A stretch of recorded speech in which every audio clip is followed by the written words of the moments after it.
Hello, ladies and gentlefrogs. My name is KM Epic, but you can call me Dan. Today I'm bringing you another Sony Vegas tutorial. In this tutorial, we'll be covering the free screen effect. Now, if you didn't see Tango's second episode, I'm going to show you quickly here. If you want to watch it, it's on my channel, so please go and check it out.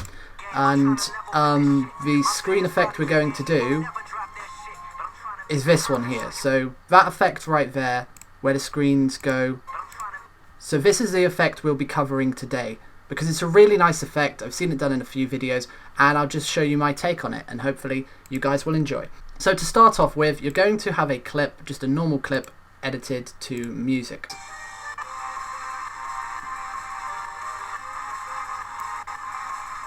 So what we're going to do with this clip is, first of all, we're going to find a point where we want to get the free screen effect going. Now, personally, I'm going to do this part here because it flows well with the song. So you see, you get the first kill, get the second kill, get the third kill, and then there's a bit where I didn't turn around quick enough to see there was a fourth guy right there. So if we use this bit right here, and in the montage you'll probably want to slow this down so it's not as fast as the other one. As you see, I've taken the middle point out, and if you don't know the velocity tutorial, but I'm just plugging videos at this point. So this is the area we're going to work with, and what we're going to do to start off with is we're going to clip out the music in the exact same bit as the clip, and then we're going to drag it down into a separate audio file, and then you want to put the audio down, I'd say, to about -20 decibels.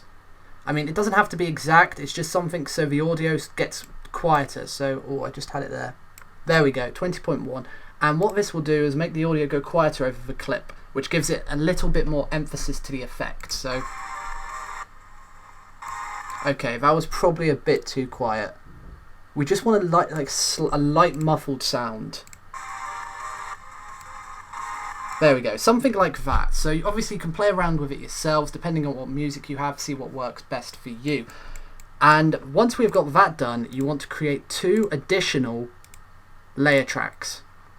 Now on this one, I do have the magic bullets preset and a sharpening effect put on. So make sure what you do with these two presets, you want to do to the other 2 video files. So I'm going to quickly just put the sharpen onto both video files for the clips, and the magic bullet looks as well. You don't have to do this. I'm just going to say you don't have to. I just like doing it just because it makes everything look neat and tidy and roughly the same. Once you've got that done, so you've got a few more video tracks, you want to get the clip and you want to create copies. So if you hold Control on your keyboard, or I think it's Command on Mac, I'm not sure with Mac, so I apologize if I've got that wrong, but whatever Control is, you want to hold your mouse and you want to drag up the clip so you have 3 separate copies of the clip. So you've got 3 different copies now. So with the top one, we are going to have this as the left hand side clip.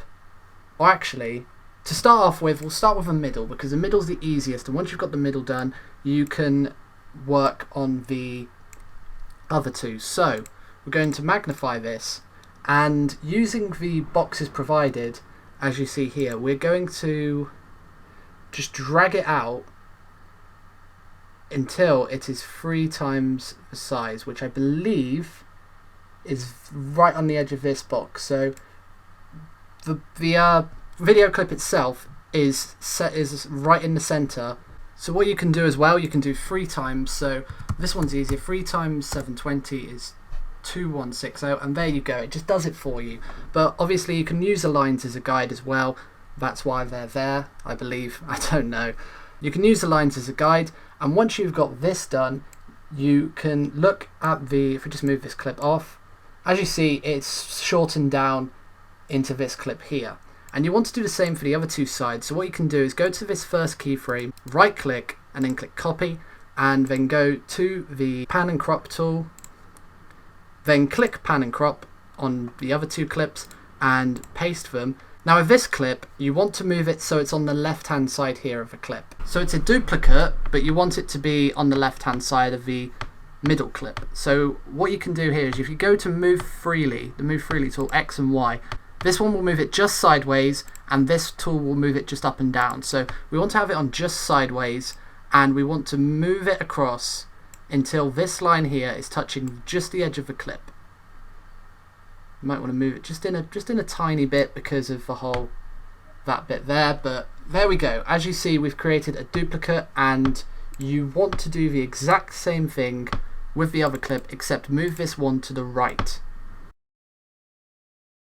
So as you see here, we have got the 3 clips all side by side, all looking pretty good. I actually think they look quite good. One of them's not on the exact keyframe, it's just off. So we correct that. So now, as you see, it's going to create this effect where we just play it quickly. Just going to have to extend this out a bit. There, it's done the muffled effect, and it looks really nice. It looks a bit individual. And what you can add to this, which is what I did in the Tangos episode, you want to go to video effects, then you want to click all 3 of the clips, then go to Gaussian blur, go to depth of field, and I've got a preset here which is depth of field. You probably won't have this in your one, but you can always save it by just typing in these numbers. So it's 0.007, and do that for horizontal and vertical, and then just go into here, preset, and click depth, depth of field. And as you see by the preset here, it's just blurred the clips a bit. Then you want to go down to light rays, put on intense light rays. Now for this one, you're going to have to just click them individually. So the first one, that's going to be all white. You want to just move that back a bit so it's not too, or extending too much. It's not too much of an impact. You want enough like that, but you don't want it to be too over the clip. So we just fool around with the settings a bit. So here we go. So this is kind of the effect I used. It's a rough idea. So this one we can have as white. Now the next one, if we do the left hand side next, I probably should save the preset. Now as you see, for this one, it doesn't look as good as this one. The reason being is because the light source is centered here, so it's not showing up well on this one. So just move the light source over to roughly the center. Just play around with it, like I said, and then you can always change the color to put it as a red. Not that big a red, actually. There we go, just a very light red. And then the final one, you're going to get light rays again. You're going to move this over and just move this to that point, and then move this right point across, and then move this to about green, I'd say. Just a very nice green. See, that kind of looks really cool.